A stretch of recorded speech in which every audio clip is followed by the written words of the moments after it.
আমাদের উভয় আমিরের শরীয়ত হযরত মাওলানা শাহ আহমদুল্লাহ আশরাফ সাহেব এবং হযরত মাওলানা আতাউল্লাহ হাফিজি রহমতুল্লাহ আলাইহি উভয়ের নামে দুটি স্মারক বের হবে। যাদের কাছে এই লেখা আছে বা লেখা দিতে আগ্রহী, ওনাদের সম্পর্কে জানেন, লেখা লিখে আমাদের কাছে পাঠিয়ে দিবেন।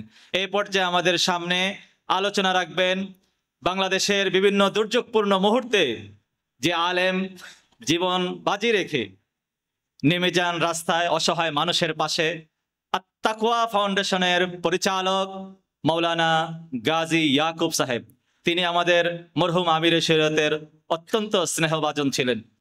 মরহুম আতাউল্লাহ হাফিজি রহিমাহুল্লাহর জীবন নিয়ে আলোচনা করতে গেলে আমি 4টা বিষয়ে এখানে কথা বলতে চাই। উনি আখলাক, শারাফাত, যেই অনন্য গুণের অধিকারী ছিলেন, তার মধ্যে একটা গুণ ছিল তার মাঝে, ছোট থেকে ছোট যেই হোক না কেন ওনার জবান দিয়ে কখনো তুই তুমি শুনি নাই। সবসময় সবাইকে উনি আপনি বলতেন এবং আপন করে নিতেন। একবার ইঞ্জিনিয়ার জাহিদ ভাই, মানিকগঞ্জ নিবাসী, উনি ইসলাম গ্রুপের মধ্যে ইঞ্জিনিয়ার ছিলেন। একবার আমার সাথে কথা বলতে গিয়ে বলেন, আপনি কি মোহাম্মদুল্লাহ হাফিজের নাম শুনেছেন? আমি বলি, আমাদের বীজ তো ওখান থেকে শুরু। বলে, আমি তখন ছোট ছিলাম, আমার আপন বোন 22টা বছর ধরে কালা জাদু বা জিন্নাতের মাধ্যমে ধ্বংস হয়ে যাচ্ছিল। যত রকমের হুজুর কবিরাজ দেখাইছি, কোনো কাজ হয় না। হাফিজ হুজুর রহমতুল্লাহ আলাই যখন নাকি মানিকগঞ্জ শহরে সফর করতে আসলেন, ঠিক সেই মুহূর্তে আমার বোন মুখ থেকে কথা বের হয়ে গেল যে আজকে আমরা কোনোভাবে এখানে থাকতে পারবো না। বলে, কেন? বলে, আজকে মানিকগঞ্জের মধ্যে এমন একজন লোক আসতেছে, দুষ্ট চক্রের কোনো জিন মানিকগঞ্জে অবস্থান করতে পারবে না।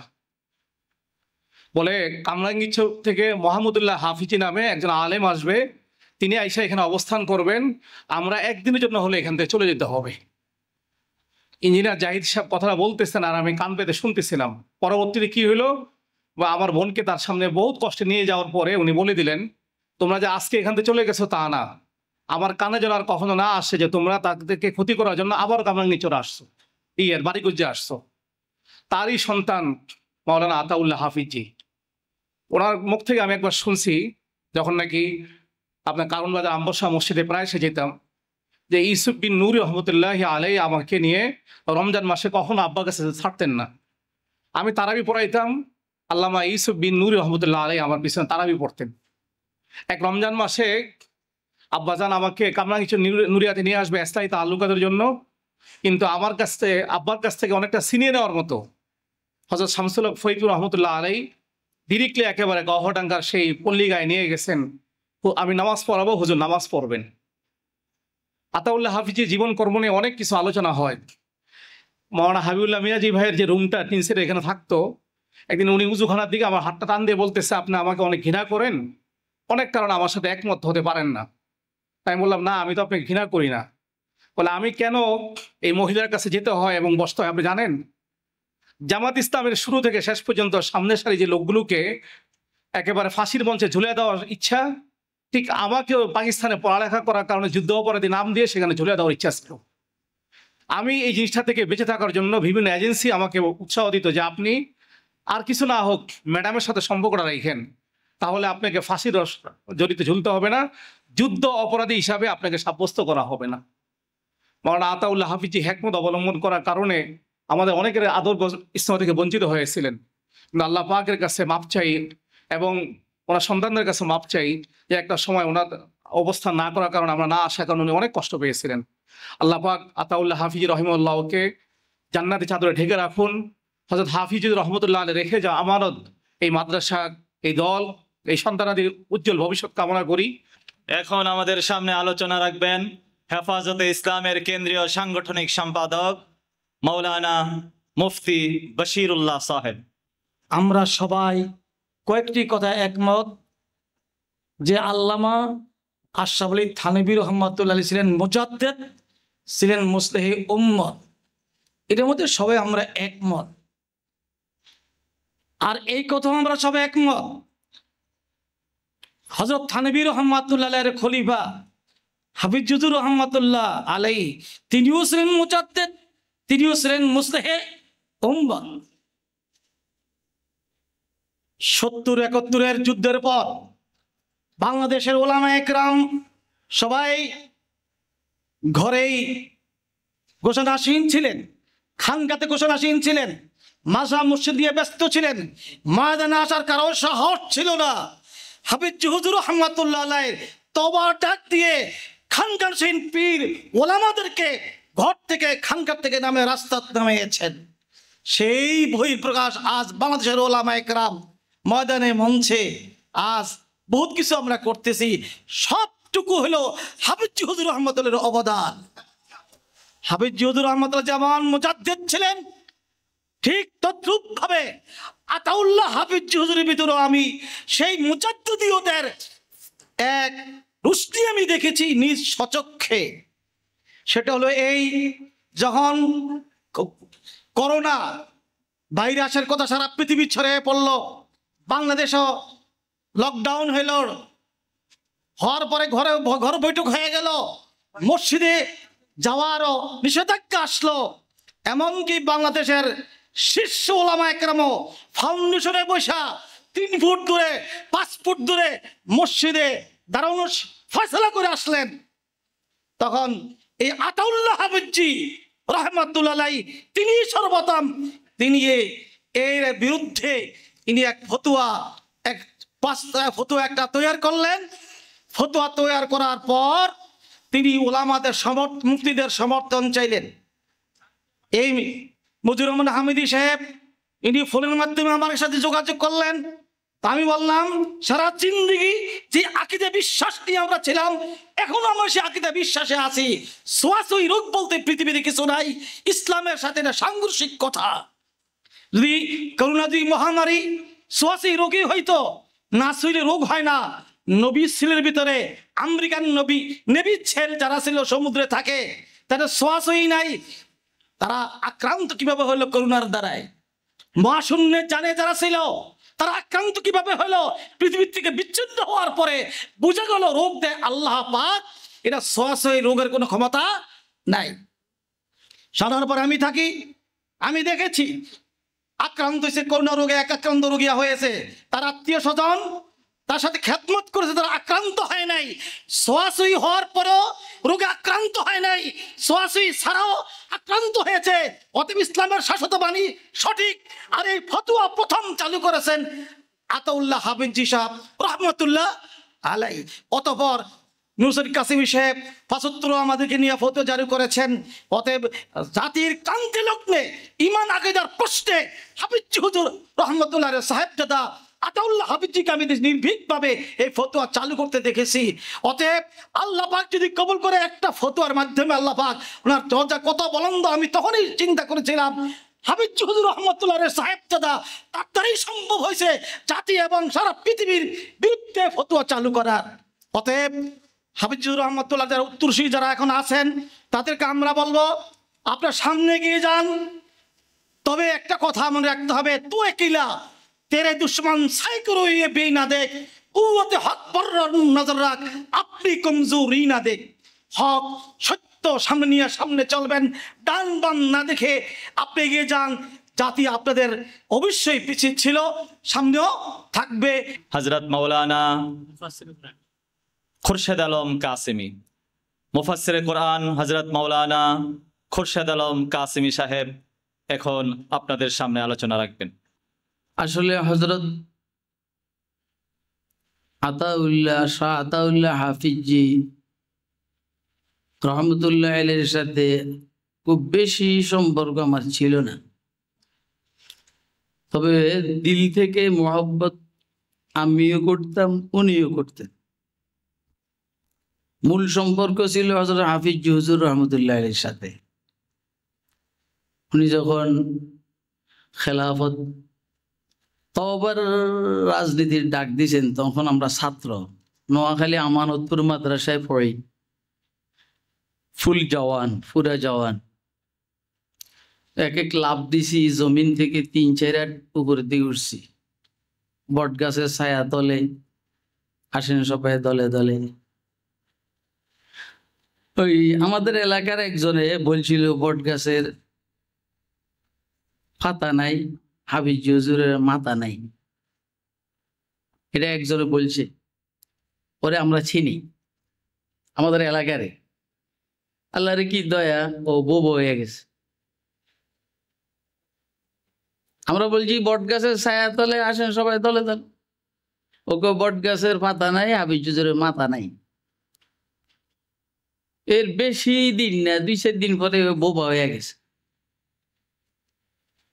এটা আমার হযরত হাফিজ হুজুর রহমতুল্লাহ আলাইহির মানে প্রত্যক্ষ একটা বুজুর্গি কারামত আমার সামনের।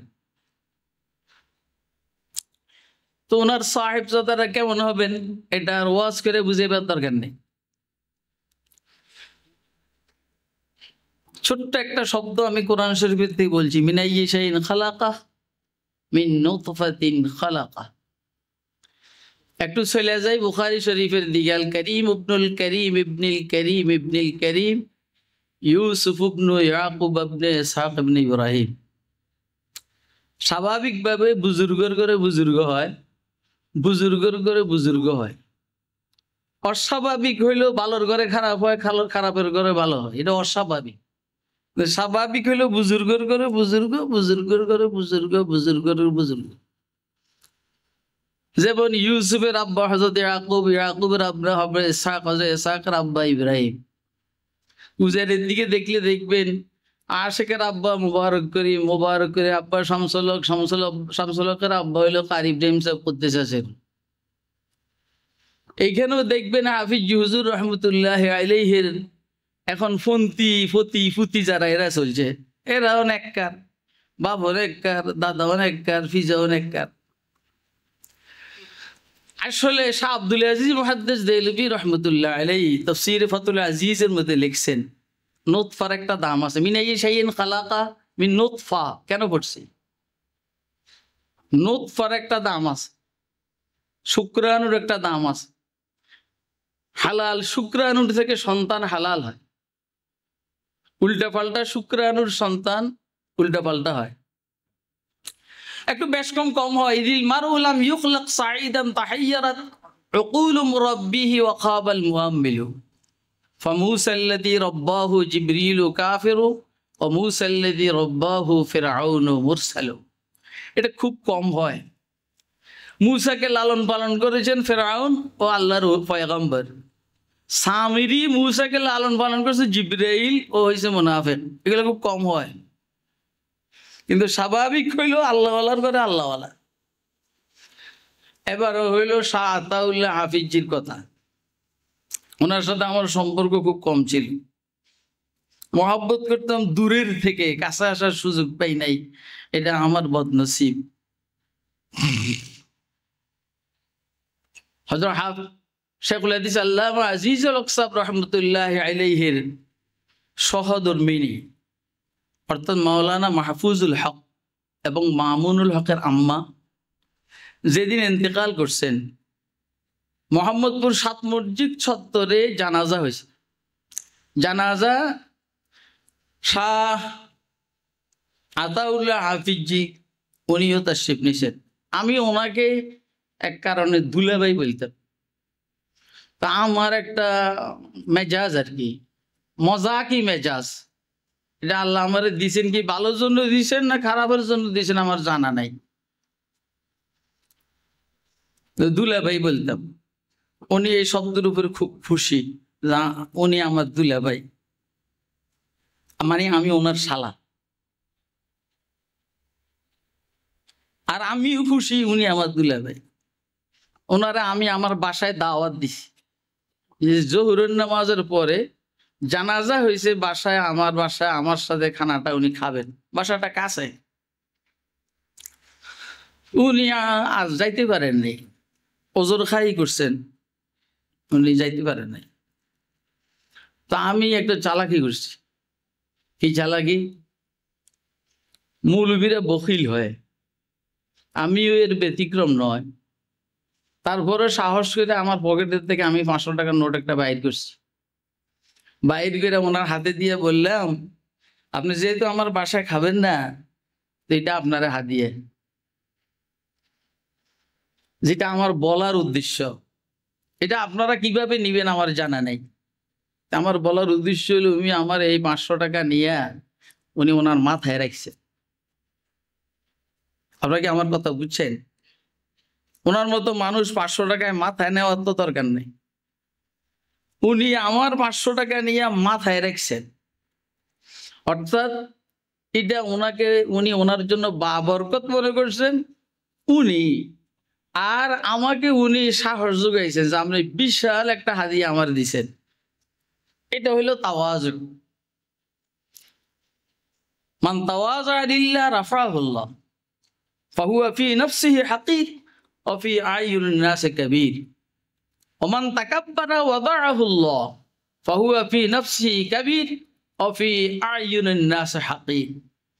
আমরা ওনার জীবন থেকে বিনয়ের মতো এই নেসবত দৌলতটা অর্জন করার আল্লাহ আমাদেরকে তৌফিক দান করুন। এটা বড় গুরুত্বপূর্ণ বিষয়। আমাদের আকাবেররা ফয়জুল বারির মধ্যে, বুখারীর সরাহ ফয়জুল বারির মধ্যে আল্লামা আনোয়ার শাহ কাশ্মীরি রহমতুল্লাহ লিখছেন, অনেকের ভাগে অনেক কিছু ফুটছে, মৌলবীদের ভাগে দুইটা জিনিস ফুটছে। একটা হইলো কিবির আর একটা হইলো হাসাদ, হিংসা। এটা মৌলবীদের ভাগে পড়ছে। আল্লাহ আমাদেরকে কিবির বড়ত্বর থেকে এবং হাসাদ আর হিংসা থেকে, বিরত থেকে, পরস্পরের সাথে কাজ মিলিয়ে ইখতিলাফের মধ্যে ইত্তেফাক, যে আমার ভাই বলেছেন নেসারাবাদী, আল্লাহ আমাদেরকে এভাবে অগ্রসর হওয়ার তৌফিক দান করুন। এখন আমাদের সামনে বক্তব্য রাখবেন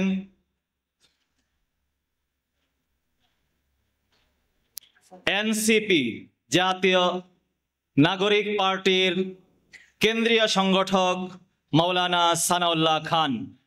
ফেসিবাদ সরকারের আমলে যিনি কারা নির্যাতিত আলেম ছিলেন, জনাব মাওলানা সানাউল্লাহ খান এখন বক্তব্য রাখবেন। আসলে হুজুরের সাথে আমার অনেক সাক্ষাৎ হয়েছে, হুজুরের সোহবত নেওয়ারও তৌফিক হয়েছে। আমি যেহেতু বাসা আমার একেবারেই কাছে, তো প্রায় আসতাম, হুজুরের সাথে সাক্ষাৎ হতো।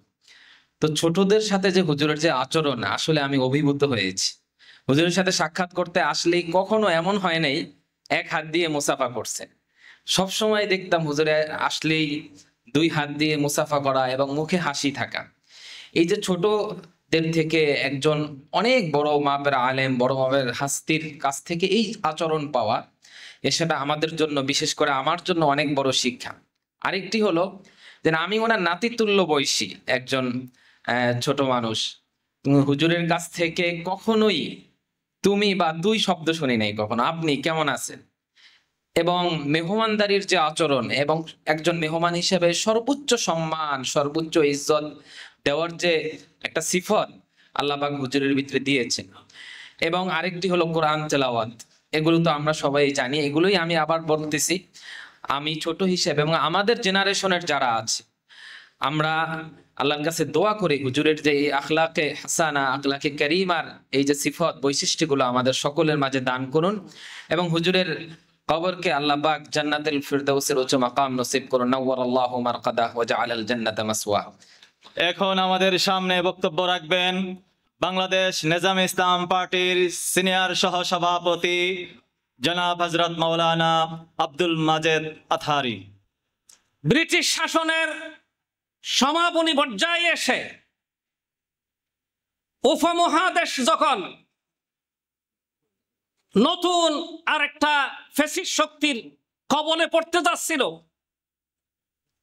আরেকটা বৈরী ভাবের মোকাবেলায় মুসলিম উম্মার ইতিহাস, ঐতিহ্য, দ্বীনি চেতনা বুলন্ডিত হওয়ার আবহ লক্ষ্য করলেন,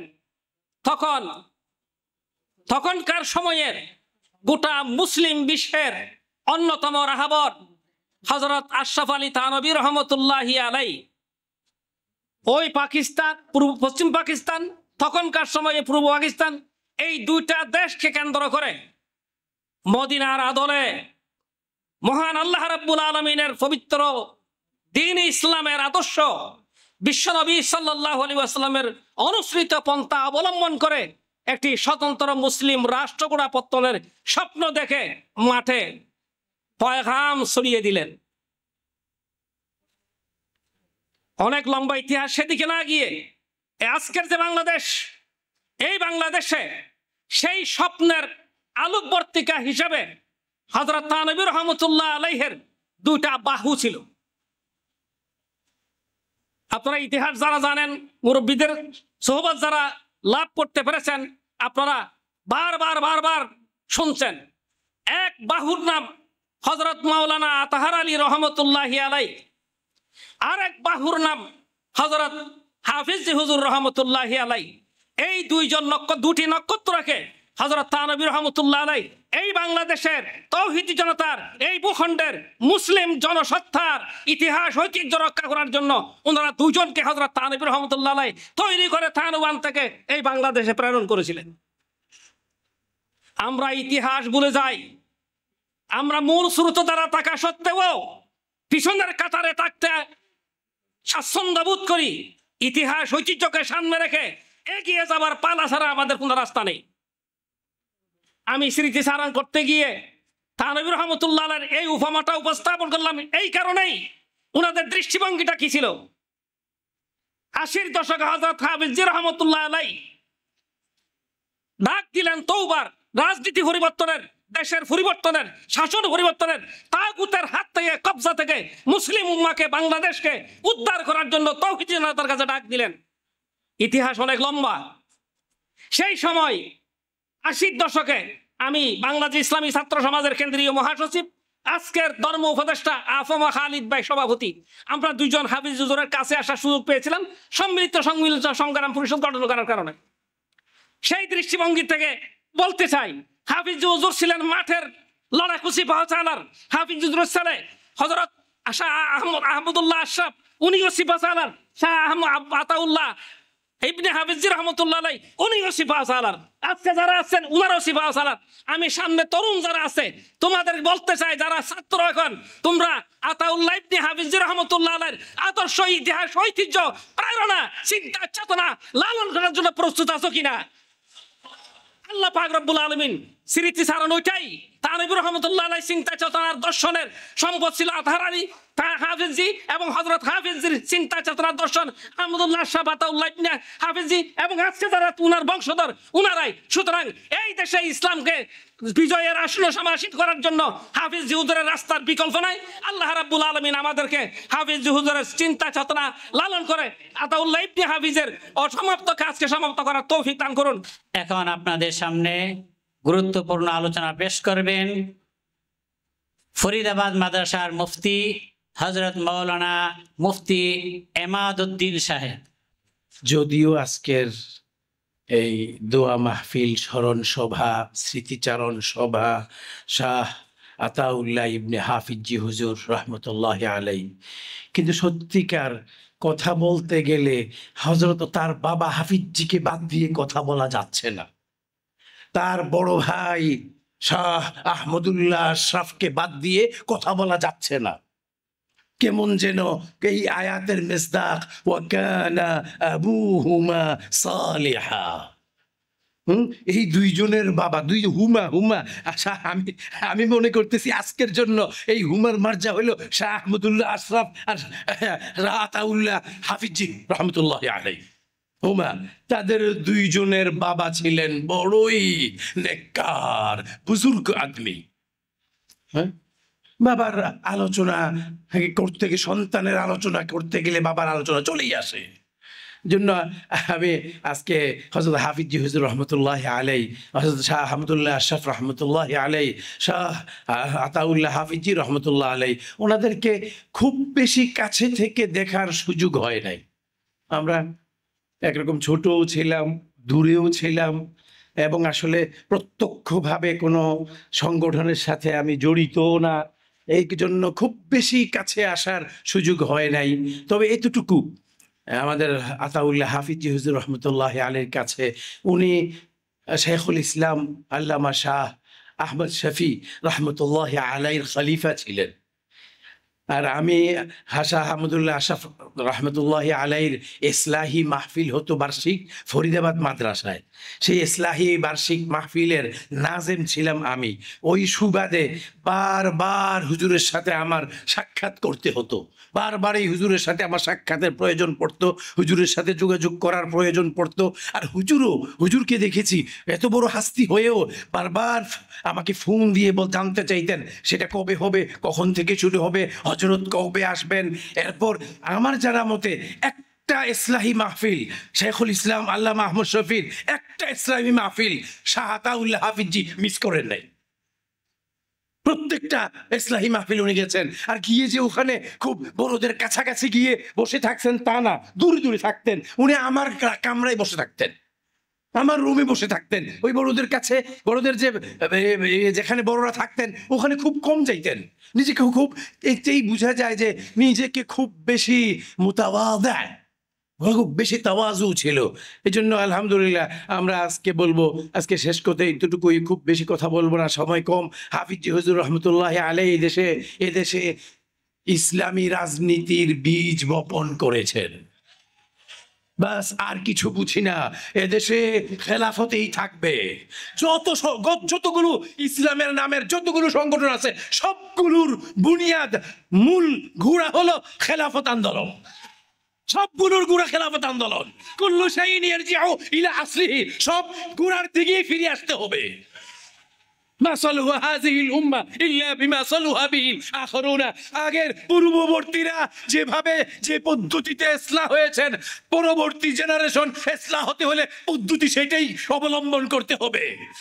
আমরা সবাই চাই আবার আমরা সকলে মিলে খেলাফত আন্দোলনের সাথে একাত্মতা ঘোষণা করে হাফিজির অবশিষ্ট রেখে যাওয়া মিশনকে সামনে এগিয়ে নেওয়ার চেষ্টা করি ইনশাআল্লাহ। সবাই আমরা হাত উঠাই, সবাই হাত উঠাই, সবাই হাত উঠাই। ইনশাআল্লাহ হাফিজির মিশনকে মুছে যেতে দেব না। এখন সংক্ষিপ্ত বক্তব্য রাখবেন বসুন্ধরা ইসলামিক রিসার্চ সেন্টারের মুহাদ্দিস, হযরত বিশিষ্ট লেখক ও গবেষক হযরত মাওলানা মুফতি রফিকুল ইসলাম মাদানী। হযরত মাওলানা মুফতি রফিকুল ইসলাম মাদানী সর্বকালের সেরা বাঙালি মহামানব হযরত মাওলানা মুহাম্মদুল্লাহ হাফিজ হুজুর রহমাতুল্লাহি আলাইহি, একদিকে তিনি একজন গোটা ভারতবর্ষের সেরা পীর ছিলেন, তিনি একজন মুর্শিদ ছিলেন, শ্রেষ্ঠ একজন আলেম ছিলেন, সাথে সাথে তিনি ছিলেন রণাঙ্গনের একজন বীর মুজাহিদ। এই দেশের সর্বসাধারণ, বিশেষ করে উলামায়ে কেরাম, মসজিদের ইমাম, মাদ্রাসার শিক্ষক, খানকার পীরদেরকে সমাজ সেবা, রাষ্ট্র গড়া, সমাজ গড়া, দেশ গড়ার শিক্ষা হাফিজ হুজুর দিয়েছিলেন। তিনি এই দেশের মধ্যে জনগণের সঙ্গে মিশে সর্বময় জনতাকে ইসলামের সঙ্গে জড়িয়ে রাখার সূচনা আন্দোলন যিনি আমাদের মাঝে রেখে গেছেন তিনি হলেন হাফিজ হুজুর রহমাতুল্লাহি আলাইহি।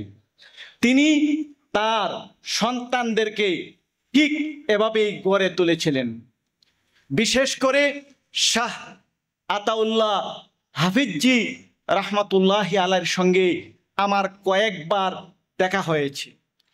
সংক্ষেপে আমি তার মধ্যে অনেক গুণাগুণ দেখেছি। তার মধ্যে হাফিজ হুজুর রহমাতুল্লাহি আলাইহির অনেক প্রতিভা ছিল এবং তিনি এই দেশ গড়ার বহু ধরনের স্বপ্ন তার অন্তরে লালন করতেন। আজকের এই হক বাতিলের সংঘাতে, জালেমের বিরুদ্ধে মাজলুমের লড়াইয়ে, একটা অনিয়মতান্ত্রিক অশান্তির দেশে শান্তি প্রতিষ্ঠা করার জন্য, জালিমের বিরুদ্ধে মজলুমের লড়াইয়ের জন্য, একটা আদর্শ সমাজ গড়ার জন্য, একটা আদর্শ দেশ করার জন্য আমাদের সবাইকে, বিশেষ করে হাফিজ হুজুর রহমাতুল্লাহি আলাইহির সমস্ত উত্তরসূরিদেরকে এগিয়ে আসতে হবে, ছিনিয়ে আনতে হবে শান্তির বাণী এবং ছিনিয়ে আনতে হবে আমাদের বিপ্লব এবং সফলতার সূর্য। সত্য, ন্যায় ও সততার পাঠ পর পুনর্বার তোমা হতে নেওয়া হবে ধরার নেতৃত্ব আবার। এ পর্যায়ে আমাদের সামনে আলোচনা রাখবেন মুজাহিদ মিল্লাত মুফতি ফজলুল হক আমিনী রহমতুল্লাহ আলাইহির সুযোগ্য জামাতা জামিয়া কোরআনিয়া আরাবিয়া লালবাগ মাদ্রাসার মুহাদ্দিস মাওলানা মুফতি জসিম উদ্দিন। যে এই ফ্যামিলির সাথে আমার সম্পর্ক সেই ছোটবেলা থেকে। আমি 1976 সনে জামিয়া নুরিয়ায় ভর্তি হই, আলিফবাতে আসা থেকে আমি পড়া শুরু করি। তখন থেকেই হাফিজ হুজুরের সাথে আমার একটা গভীর নিবিড় সম্পর্ক ছিল। হুজুরের আমি অনেক খেদমত করেছি, মাথায় তেল ধরতে ধরে শুরু করে পা দাবানো এবং অন্যান্য আরও যাবতীয় খেদমত করেছি। তারপর ওনার বড় সাহেবজাদা, তখন তো ওনাকে বড় ভাই সবাই বলতো, আমরাও বড় ভাই বলতাম। আতাউল্লাহ সাহেবকে সবাই ছোট ভাই বলতো, আমিও ছোট ভাই বলতাম। কিন্তু যখন নাকি আত্মীয়তার সম্পর্কে আবদ্ধ হইলাম, তারপরে থেকে বড় মামার ছোট মা বলে সম্বোধন করতাম। ওই বড় মামাও আহমদুল্লাহ আশরাফ সাহেবও আমাকে খুব আদর করতেন। ছোট মামাও উনি আমাদের সর্বশেষ মুরব্বী। বিশেষ করে 2021-এর পরে আমাদের উপর যেই ঝড় নেমে আসছিল, যেই বিপদ আসছিল, বিশেষ করে লালবাগ আমাদের কয়েকজনের উপরে, তখন আমরা মাঝে মধ্যে ওনার কাছে এসে পরামর্শ চাইতাম। উনি আমাদেরকে পরামর্শ দিতেন এবং আশান্বিত করতেন যাতে লালবাগ যাইতে পারি। তো মাওলানা আতাউল্লাহ সাহেবের বিভিন্ন দিকে আমি দেখেছি। তার মধ্যে একটা দিক হইল, যখন নাকি 1981 সালে খেলাফত আন্দোলন গঠিত হয়, উনি যদিও খেলাফতের তেমন বড় পদে ছিলেন না, কিন্তু সবসময় হাফিজ হুজুরের সাথে থাকতেন। সেই এরশাদ সরকারের বিভিন্ন নির্যাতন নিপীড়ন উনি সহ্য করছেন। সর্বশেষ তার প্রতিদান স্বরূপ আল্লাহ তাআলা ওনাকে আমিরে শরীয়ত এবং নুরিয়া মাদ্রাসার মহাপরিচালক হিসাবে এই দুনিয়া থেকে ওনাকে নিয়ে যান। তো আতাউল্লাহ সাহেব এই দেশে খেলাফত প্রতিষ্ঠা করার জন্য ও তার বড় ভাই শাহ আহমদুল্লাহ আশরাফ হাফিজ হুজুর রহমতুল্লাহ আলাইহি খেলাফত আন্দোলনের মাধ্যমে এই দেশে খেলাফত প্রতিষ্ঠা করার জন্য যে ডাক দিয়েছিলেন, আমরা সেই ছাত্র জমানা থেকেই সেই আন্দোলনের সাথে জড়িত ছিলাম। ওনারা যেহেতু ওনাদের জীবদ্দশায় ইসলামী হুকুমত কায়েম করতে পারেন নাই, হাফিজ হুজুর রহমতুল্লাহ আলাইহি, শাইখুল হাদিস আল্লামা আজিজুল হক রহমতুল্লাহ আলাইহি, মুফতি আমিনুর রহমতুল্লাহ আলাইহি, চরমনাই পীর ফজলুল করিম সাহেব, ওনারা যে উদ্দেশ্যে আন্দোলন করতেন এই দেশে ইসলামী হুকুমত কায়েম করা, আমাদের উচিত যেভাবে হোক এই দেশে ইসলামী হুকুমত কায়েম করে ওনাদের আশাকে পুরা করা। এই জন্য এত সহজে ইসলামী হুকুমত কায়েম হবে না। হকের আর বাতিলের সামনে এক ভীষণ বড় লড়াই আসতেছে। এই লড়াই আমাদের জিততে হবে। আল্লাহ পাক বলেন, আল্লাযীনা আমানু ইউকাতিলুনা ফি সাবিলিল্লাহ, যারা হইল মুমিন তারা আল্লাহর রাস্তায় জিহাদ করে। আল্লাযীনা কাফারু ইউকাতিলুনা ফি সাবিলিত তাগুত, আর যারা নাকি কাফের তারা তাগুতের রাস্তায় লড়াই করে। তাগুত কারা? তাগুত হলো তারা যারা নাকি আল্লাহর জমিনে আল্লাহর হুকুমত প্রতিষ্ঠা করতে বাধা দেয়, আর আল্লাহর জমিনে তারা মানব রচিত আইন প্রতিষ্ঠা করতে চায়। এদের সঙ্গে আমাদের বিরাট একটা লড়াই সামনে। এই লড়াই আমাদের জিততে হবে। এরপর আল্লাহ পাক বলেন, ফাকাতিলু আউলিয়া শায়তান, তোমরা শয়তানের যারা মুরব্বী আছে, চালা চামুন্ডা আছে, তাদের সঙ্গে লড়াই করো। ইন্না কাইদাশ শায়তানে কানা যায়িফা, শয়তানের কৌশল তদবির খুবই দুর্বল, অতএব ঘাবড়ানোর কারণ নাই। আমরা যদি সাহস করে এই দেশে ইসলামী হুকুমতের চেষ্টা করি, তাইলে এই শয়তানরা কোথায় পালাবে খুঁজে পাওয়া যাবে না। তো এই কথা কয়েকটা বলি আমি আপনাদেরকে সামনে। ইসলামী হুকুমত প্রতিষ্ঠা করার জন্য যা যা প্রয়োজন, রক্তের প্রয়োজন হলে রক্ত, জীবন দেওয়ার জন্য হলো জীবন দেওয়া, জান মাল সর্বস্ব বিলীন করে ইসলামী হুকুমত প্রতিষ্ঠার জন্য চেষ্টা করবেন। এখন বক্তব্য রাখবেন জমিয়তে উলামা ইসলাম বাংলাদেশের সিনিয়র যুগ্ম মহাসচিব, ঐতিহ্যবাহী আরজাবাদ মাদ্রাসার সুনামধন্য প্রিন্সিপাল, বিশিষ্ট আলেম হজরত মাওলানা বাহাউদ্দিন জাকারিয়া। হজরত মাওলানা বাহাউদ্দিন জাকারিয়া। অর্থাৎ মাওলানা শাহ আতাউল্লাহ হাফিজি রহমতুল্লাহ আলাই একটা ঐতিহ্যবাহী ফ্যামিলি পরিবারের সন্তান। আজকের আলোচক বৃন্দ সকলে আলোচনা করেছেন, তার আলোচনা করতে যে আমির শরীয়ত হযরত মোহাম্মদুল্লাহ হাফিজ হুজুর রহমতুল্লাহ এর কথা। হাফিজ হুজুর রহমতুল্লাহ আলাই সম্পর্কে এখানে যে আলোচনা হয়েছে, আমি যতটুকু আলোচনা শুনেছি সেটা স্বাধীনতা পরবর্তী সময়ের আলোচনা।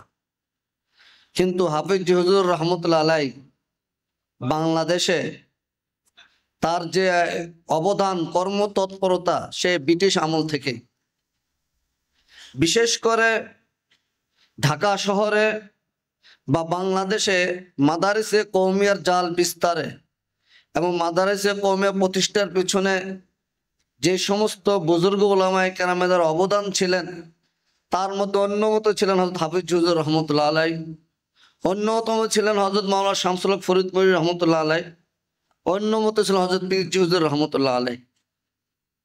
সেই হাফিজ হুজুরের পরিবারে জন্মগ্রহণ করা হযরত শাহ আতাউল্লাহ হাফিজি রহমতুল্লাহ আলাই। হাফিজ হুজুর রহমতুল্লাহ আলাই 4 সন্তান ছিলেন। এক সন্তান বহু পূর্বেই ইন্তেকাল করেছেন, উমরা সফরের উদ্দেশ্যে বাংলাদেশ থেকে যখন বের হয়েছিলেন বিমান দুর্ঘটনায় শাহাদাত বরণ করেছেন। বাকি 3 সন্তান হযরত মাওলানা আহমদুল্লাহ আশরাফ সাহেব এবং হযরত হামিদুল্লাহ এবং হযরত মাওলানা হাফিজি রহমতুল্লাহ আলাই। এই 3 জনকে আমাদের ঘনিষ্ঠভাবে দেখার সৌভাগ্য হয়েছে, অনেক কিছু শেখার সৌভাগ্য হয়েছে। আসলে তো মানুষ বেঁচে থাকে তার কর্মের মাধ্যমে, তার এই জীবদ্দশায় তারা যে কাজগুলো করে যান, পরবর্তীতে মাঝে আমাদের মাঝে যারা মরহুম হয়ে গিয়েছেন, আমাদের মাঝে তারা বেঁচে আছেন তাদের কাজের মাধ্যমে এবং বেঁচে থাকবো না তাই। তো হযরত মাওলানা শাহ আতাউল্লাহ হাফিজি রহমতুল্লাহ আলাইহির জীবন কর্ম সম্পর্কে এখানে আলোচনা হবে। আজকে জামিয়া নুরিয়ার পক্ষ থেকে আয়োজন করেছেন, আমি জামিয়া নুরিয়া কর্তৃপক্ষকে সাধুবাদ জানাই, মোবারকবাদ জানাই। বাংলাদেশের যে প্রেক্ষাপট দুঃখজনক হলো সত্য, যে সমস্ত বড়রা দুনিয়া থেকে বিদায় নেন তাদেরকে আমরা জীবন্ত রাখতে পারি না, পরবর্তী প্রজন্মের কাছে আমরা তাদেরকে ধরে রাখতে পারি না। এর ব্যতিক্রম হিন্দুস্তান, পাকিস্তানে একজন সাধারণ আলেমও যদি দুনিয়া থেকে বিদায় নেন, তার কর্ম, তার অবদান, তিনি উম্মার জন্য কি কাজ করে গিয়েছেন সেটাকে জীবন্ত করে রেখে দেন। জামিয়া নুরিয়া আজকের এই ভূমিকা, এই আজকের তার এই অনুষ্ঠান, এই ধরনের একটা আয়োজন করার জন্য সাধুবাদ জানে। আতাউল্লাহ হাফিজি দীর্ঘ সময় এই দেশে ইসলামের প্রচার প্রসারে বিভিন্ন কাজ আঞ্জাম দিয়ে গেছেন। মাদ্রাসা শিক্ষার পাশাপাশি এদেশে ইসলামী হুকুমত কিভাবে প্রতিষ্ঠা করা যায়, বাতিলের কিভাবে মোকাবেলা করা যায়, এগুলো আমাদেরকে শিক্ষা দিয়ে গিয়েছেন। কারণ আতাউল্লাহ হাফিজি চলে গিয়েছেন, অন্যান্য বুজুর্গরাও চলে গেছেন, বড়রা চলে গেছেন পৃথিবী থেকে। আজকে আমরা এখানে ওনার কর্মজীবন সম্পর্কে আলোচনা শুনতে এসেছি। শুধু আলোচনা শুনেই আমাদের মাঝে যাতে সীমাবদ্ধ না থাকে, আমরা শুধু আলোচনা শুনবো, কান দিয়ে শুনবো, এর মাঝে যাতে সীমাবদ্ধ না থাকে। এই আলোচনা শোনার থেকে আমাদের পরবর্তী প্রজন্মের জন্য বা আমাদের জন্য কি শিক্ষণীয় সেটা আমাদেরকে গ্রহণ করতে হবে। ওনাদের ত্যাগ, ওনাদের কোরবানি, ওনাদের মুজাহাদার যে ইতিহাস ওনারা দৃষ্টান্ত রেখে গিয়েছেন এই আমাদের সম্মুখে, সে দৃষ্টান্তকে সামনে রেখে আমরা আমাদের ভবিষ্যৎকে যাতে উজ্জ্বল করতে পারি, এদেশের মুসলমানদের জন্য, এদেশের উম্মার জন্য, মাদ্রাসার জন্য, দিন ইসলামের জন্য, রাষ্ট্রীয়ভাবে ইসলামকে যাতে আমরা প্রতিষ্ঠিত করতে পারি, ওনাদের আদর্শকে সামনে রেখে আমরা যাতে সবক গ্রহণ করতে পারি। আজকের আলোচনার যদি আলোচনায় সবার থেকে আমরা এই শিক্ষা গ্রহণ করি, তাহলে এই আলোচনা সবার সার্থক হবে এবং আমাদের জন্য ভবিষ্যৎ প্রজন্মের জন্য উপকারী হবে। মুআজ্জাজ হাজিরিন, অনেক আলোচক বৃন্দ রয়ে গেছেন, নামাজের সময় ঘনিয়ে আসছে। আমি আমার আলোচনা দীর্ঘায়িত করব না, পরিশেষে আল্লাহ রাব্বুল আলামিনের কাছে দোয়া করব আতাউল্লাহ হাফিজি রহমতুল্লাহকে তার ভুল ভ্রান্তি মাফ করে দিয়ে আল্লাহ তাআলা তার দারাজাতকে বুলন্দ করুক, তার কবরকে জান্নাতের বাগান বানিয়ে দিন এবং তাদের যে আদর্শ, সে আদর্শকে ধারণ করে ভবিষ্যৎ প্রজন্ম যাতে এই দেশে একটা ইসলামী বিপ্লব ঘটাতে পারে, সেই শিক্ষাও আজকের আলোচনা সভার প্রধান প্রতিপাদ্য বিষয়। বাংলাদেশ খেলাফত আন্দোলনের কেন্দ্রীয় শিক্ষা দীক্ষা বিষয়ক সম্পাদক বিশিষ্ট আলেমে দ্বীন হযরত মাওলানা ইহতিশামুল হক কাসেমি উজানি। তামাশার ভুবন পটে রতন ছোঁয়া গাথা, এ অধম মণিবন্ধ বুঝিবে কি ব্যথা, বঞ্চন, প্রতারণা, বদরিকাশ্রম, বদান্য, যেরূপন জুতুস্নি, অমুসলিম মহাদয় মদম্য, হে নটনক্ষপনক আতাউল্লাহ হাফিজি সুখবাগ, তোমার পুষ্প ছোঁয়া মাধুর্য উপহার আজ সমরসরি। আজকে আমাদের দেশে বিভিন্ন প্রকারের রাজনৈতিক দল আছে, এর মধ্যে 44টার ইতিমধ্যে নিবন্ধনের কথা প্রকাশ পাইছে, তার মধ্যে 23টাই হইল ইসলামী দল, যেখানে 80-র পরে মাত্র একটা দল ইসলামী দল হিসাবে আত্মপ্রকাশ করেছিল, সেটা হলো খেলাফত আন্দোলন। পর্যায়ক্রমে এত দল হওয়ার পরে আমাদের উন্নতি কি হয়েছে জানেন?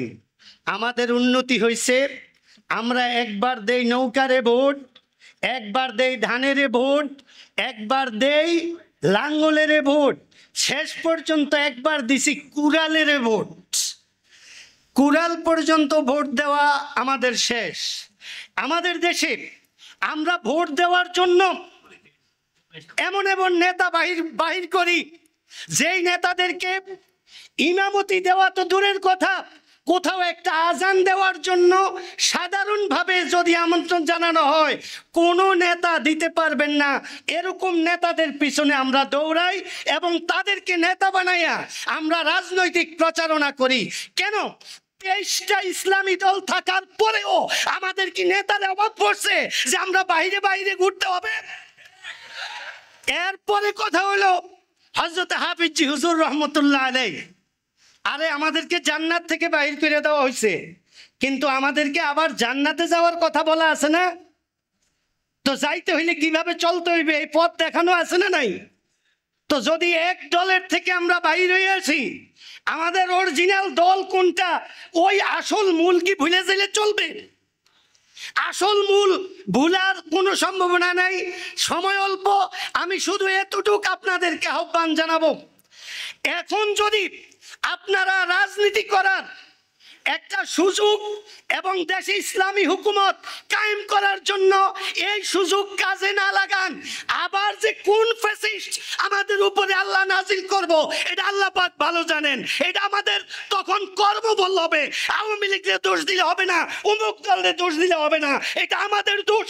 95% মুসলমানের দেশে অন্য দল ভোট পায় কিভাবে, এটা আমাদের চিন্তা করতে হবে। এখন সংক্ষিপ্ত বক্তব্য রাখবেন ইসলামী ঐক্যজোট এর ভাইস চেয়ারম্যান, লালবাগ মাদ্রাসার মুহাদ্দিস হযরত মাওলানা জুবায়ের সাহেব, হযরত মাওলানা জুবায়ের আহমদ সাহেব, জামাতা হযরত আমিনী সাহেব রহমতুল্লাহি আলাইহি। আমি আমার ব্যক্তিগত স্মৃতিচারণ থেকে দুইটি শুধু স্মৃতিচারণ করব। একটি হলো আমার একান্তই ব্যক্তিগত, আরেকটি হয়তো জাতির কিছুটা উপকারে আসতে পারে। ব্যক্তিগত যেটা বলবো সেটা হলো যে আমি আবার বিবাহের অনুষ্ঠানে কারি আব্দুল্লাহ হাফিজজিকে পেয়েছি। মুফতি আমিনী রহমতুল্লাহ আলাইহি আতাউল্লাহ সাহেবকে বিশেষভাবে এই বিবাহের অনুষ্ঠানে নিয়ে এসেছিলেন। যখন বিয়ের খুতবা পাঠ করানো হয় তখন আমার মাথায় সাধারণ টুপি ছিল। আতাউল্লাহ সাহেব তিনি তার মাথার পাগড়ি খুলে আমার মাথায় পরিয়েছিলেন। এটা আমি শত ভুলতে চাইলেও ভুলতে পারবো না। এটা আমার একটা স্মৃতি ব্যক্তিগত, যেটা হয়তো আপনাদের কোনো কাজে আসবে না। মুফতি আমিনী রহমতুল্লাহ আলাইহিকে তিনি সেই বিবাহের অনুষ্ঠানে পরিপূর্ণ সহযোগিতা করেছিলেন, কেননা প্রতিটি বাবাই তার প্রথম পরিবারের বিয়ে, প্রথম কন্যার বিয়েতে খুব একটা গোছালো থাকেন না, বুঝতে পারেন না কি করতে হবে, আনুষ্ঠানিকতা কেমনে, মেহমানকে আত্মীয় আপ্যায়ন করতে হবে কিভাবে, এ ব্যাপারে সম্পূর্ণ সহযোগিতা করেছিলেন কারি হাফিজি হুজুরের ছোট সাহেবজাদা আতাউল্লাহ হাফিজি। আরেকটি স্মৃতিচারণ যেটা করব সেটা হলো, আমরা অনেকেই জেলে ছিলাম। আমাদের মতো ছোট ছোট নেতা যারা 6 মাস 8 মাস 1 বছরের মধ্যে জেল থেকে বের হয়ে গেছে, আমি মনে করব এই সমস্ত অল্প সময় যারা জেল খেটেছেন তাদেরকে বের করার পিছনে আতাউল্লাহ হাফিজির একটা বড় ভূমিকা ছিল। অনেকের ভূমিকার মধ্যে আতাউল্লাহ হাফিজির ভূমিকা অনেক বড় ছিল। সেটা কিভাবে আমি বুঝতে পেরেছি, আমি যখন জেল থেকে বের হলাম তখন আমার পরিবার থেকে আমার ছেলে যখন এই সব বিষয়ে কোর্ট কাচারি বিভিন্ন লোকজনের কাছে গেছেন, মানে সহযোগিতা চেয়েছেন, আতাউল্লাহ মামা ভরপুর এ ব্যাপারে সহযোগিতা করেছেন। প্রতিনিয়ত পরিবারের খবর নিয়েছেন, আমার খবর নিয়েছেন, বিভিন্ন জায়গায় ফোন দিয়েছেন এবং যেখানে যেখানে তার সাধ্যে কুলিয়েছে তিনি সেই চেষ্টা করেছেন। আর আমি যখন বের হলাম তখন মুফতি সাখাওয়াত রাজির জন্য আমি আবার মামার শরণাপন্ন হলাম। যখনই মামার কাছে এসেছি বিভিন্ন দরখাস্ত নিয়ে বিভিন্ন জনের কাছে দরখাস্ত দিয়েছি, মামার সুপারিশ নিয়েছি, বিন্দু মাত্র কোনো কার্পণ্য করেননি। বলছেন যে যেখানে যেটা বলা দরকার, যেখানে যেটা লেখা দরকার তুমি আমাকে ব্যবহার করো। অথচ এই দরখাস্ত নিয়ে আমি অনেকজনের কাছেও গিয়েছি, অন্যজনের কাছেও গিয়েছি, তাদের কাছে অনেকের সহযোগিতা পাইনি। তাদের কলম সুপারিশের জন্য ওঠে নাই মুফতি সাখাওয়াত হোসেন রাজির জন্য। কিন্তু আতাউল্লাহ হাফিজি আমার সামনে এনএসআই এর বড় বড় কর্মকর্তাদের সামনে ফোন দিয়েছেন, দেখেন কিছু করা যায় কিনা সাখাওয়াত হোসেন রাজির জন্য। অনেক লম্বা কথা বলেছেন, তারপরে লাস্টে বলেছেন মামা ওর বিষয়টা ভিন্ন, ওর একটু হয়তো সময় লাগবে। তো যাই হোক, আমি যেটা বলতে চাইছি যে মামা নিজে একজন ভালো মানুষ ছিলেন, তার মুখে হাসি ছিল, ব্যবহার ছিল অমায়িক, আপনারা ইতিমধ্যেই শুনেছেন। এমনকি অন্যের ব্যথায় ব্যথিত হতেন, অন্যের দুঃখে দুঃখিত হতেন, অন্যের উপকার করে আনন্দ পেতেন। এরকম একটি মনীষী হাস্তি আমরা হারিয়েছি। কথা লম্ব করব না, আরো বড় বড় হাস্তিরা এখানে অপেক্ষা করছেন। মামার যে মিশন, অন্যান্য দলের প্রধানদের মিশন একই, হাফিজ জহিরের মিশন একই। আমরা যেন এই সমস্ত মনীষীদের মিশনকে এগিয়ে নেই এবং মামার এই অসম্পূর্ণ মাদ্রাসা এবং এই দিনের অসম্পূর্ণতা যেন আমরা পরিপূর্ণ করে তার মনের আশাকে বাস্তবায়ন করতে পারি। এ পর্যায়ে আমাদের সামনে বক্তব্য রাখবেন ইসলামী আন্দোলন বাংলাদেশের কৃষি ও শ্রম বিষয়ক সম্পাদক পীর সাহেব চরমনার প্রতিনিধি জনাব আলহাজ আব্দুর রহমান সাহেব।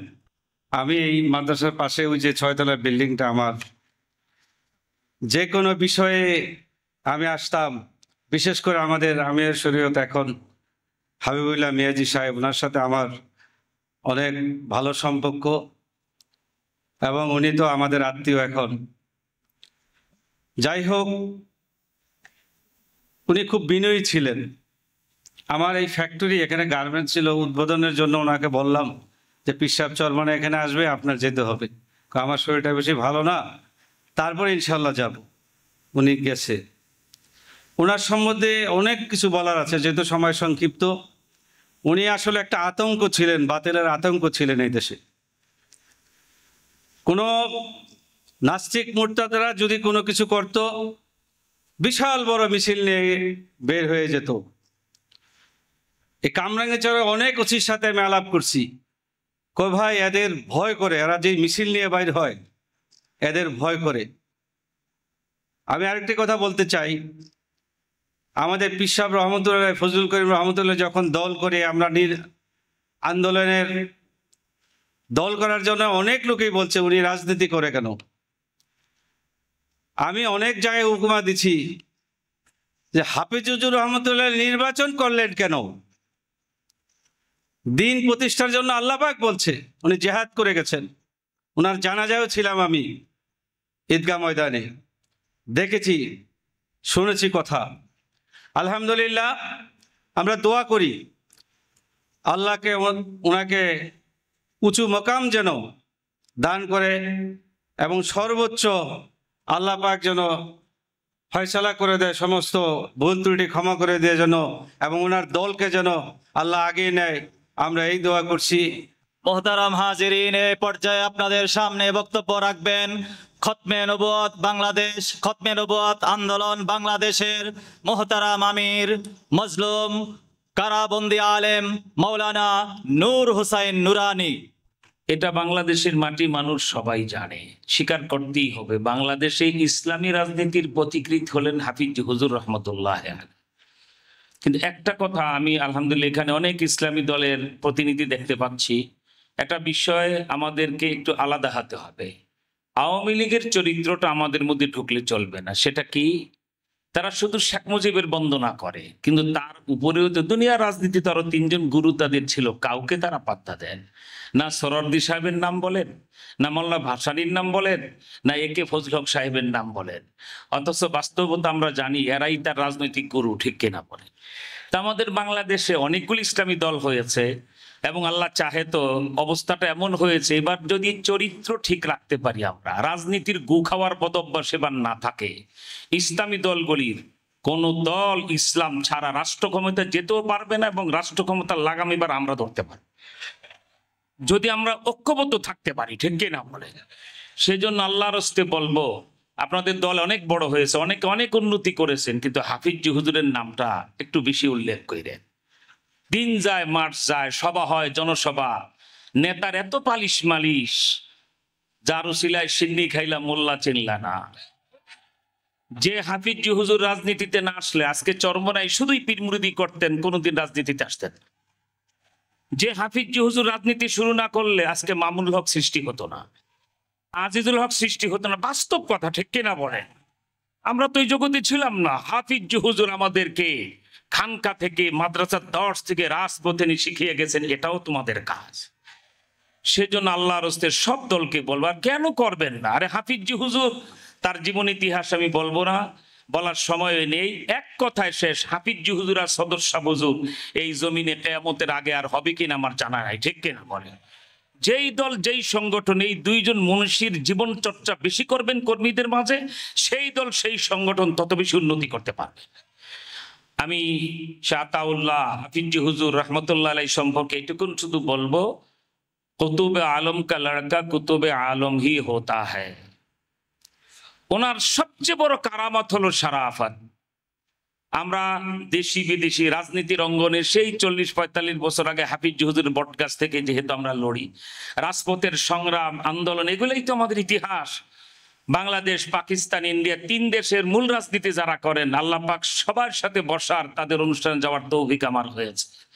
কিন্তু হাফিজ হুজুরের সন্তানদের যে শারাফত, কে আতাউল্লাহ হাফিজি বলেন, আহমদুল্লাহ আশরাফ সাহেব হুজুর বলেন, আমার কাছে মনে হতো তারা জিন্দা ফেরেশতা, ঠিক কিনা? এত চমৎকার ব্যবহার মানুষের সাথে করতেন। এটাও আল্লাহর হস্তে ইসলামী দলগুলির নেতাদেরকে বলো, যত বড় দল আর নেতা হয়ে যায়, আমাদের মধ্যে আত্ম অহংকার যেন না হয়, ঠিক কিনা বলে? আর আরেকটা বিষয় খুব দ্রুত বলবো, অনেক ব্যথা আমার মনে, অনেক আন্দোলন সংগ্রাম জেহাদের কথা দেশে বলি, কিন্তু ফিলিস্তিনের ব্যাপারে আমরা ওআইসিকে দোষ দিই কেন? কারণ সৌদি আরবের বাদশার ছেলেটা হ্যান্ডেলিং করে, সে তো এখন বলতে গেলে এক রকমের একটা ফেরাউনির ভূমিকায় অবতীর্ণ হয়ে গেছে। সৌদি আরবের আল কাসিমের বড় বড় ওলামা একরাম সব এখন তার কারণে জেল খাটে। এবং জানেন না সৌদি আরবের কত বড় বড় ওলামা একরাম বর্তমান বাদশার ছেলে মোহাম্মদ বিন সালমানের কারণে জেলে আছে এবং বিপদে আছে। আচ্ছা, বুঝলাম তার কারণে ওআইসি কিছু করতে পারে না, কিন্তু বাংলাদেশকে একটা কথা আমি আধা মিনিটে স্মরণ করিয়ে দেই। আজকে ইহুদিরা এ পর্যন্ত প্রায় 70-80 হাজারের মতো মানুষ হত্যা করেছে। 30-32 হাজার দুধের শিশুদেরকে তারা হত্যা করে আরব সাগরের পানি লাল বানিয়ে ফেলেছে। আমরা বাংলাদেশে মিটিং মিছিল করি, এটা সেটা করি। আমি কয়েক মাস ধরে বাংলার 64 জেলার কোনো জেলা বাকি নাই ওয়াজ মাহফিল আমি বলি নাই। এই কর্মসূচিটা আমাদের হাতে নিতে সমস্যা কি, যে আজকে ইহুদির বাচ্চারা যেভাবে মুসলমান নিধন করতেছে, বাংলাদেশের সকল ইসলামী দলগুলি, বিশেষ করে আজকে আমি আমিরের শরীয়ত, বর্তমান আমিরের শরীয়ত হযরত হাবিবুল্লাহ মিয়াদি সাহেবকে বলবো, আপনার ধমনীতে হাফিজ হুজুরের রক্ত, ঠিক কিনা বলে? আপনি সব দলগুলিকে ডেকে বলুন আমরা শত্রু তালাশ একটা কর্মসূচি দিই। তার মানে ইহুদিরা এভাবে নির্বিচারে, নির্দ্বিধায়, নির্মম ভাবে যেভাবে মুসলমান হত্যা করতেছে, আমরা এইরকম নির্দয় ভাবে না করলেও অন্তত বাংলাদেশের জাতীয় হাইওয়েগুলিতে সমস্ত ইসলামী দল মিলে যদি এদেশের ইমানদার লোকদেরকে বলেন বাঁশের লাঠি হাতে নিয়ে রাস্তায় দাঁড়াবে, গাড়ি ঘোড়া চলবে, হরতাল হবে না, অবরোধ হবে না, সব স্বাভাবিক চলবে। বিদেশি পতাকাবাহী গাড়ি দেখলে এটাকে দাঁড় করানো হবে, সেই গাড়ি তল্লাশি হবে। ওই গাড়ির আইডি কার্ডে প্যাসেঞ্জারের কারো যদি ইহুদি পাওয়া যায় তাকে নিধন করা শুরু করতে হবে। ঠিক কিনা জোরে কর। 100 ইহুদির লাশ বাংলাদেশে যদি ঝুলাতে পারি, ওই ইসরায়েলি ইহুদির বাচ্চারা আমার মুসলমান হত্যা করতে চিন্তা করে হত্যা করবে। ঠিক কিনা? এখন আমাদের সামনে সংক্ষিপ্ত আলোচনা করবেন বাংলাদেশ খেলাফত আন্দোলনের সহকারী মহাসচিব, অনিসলামী কার্যকলাপ প্রতিরোধ কমিটির সভাপতি আলহাজ আতিকুর রহমান নান্নু মুন্সি।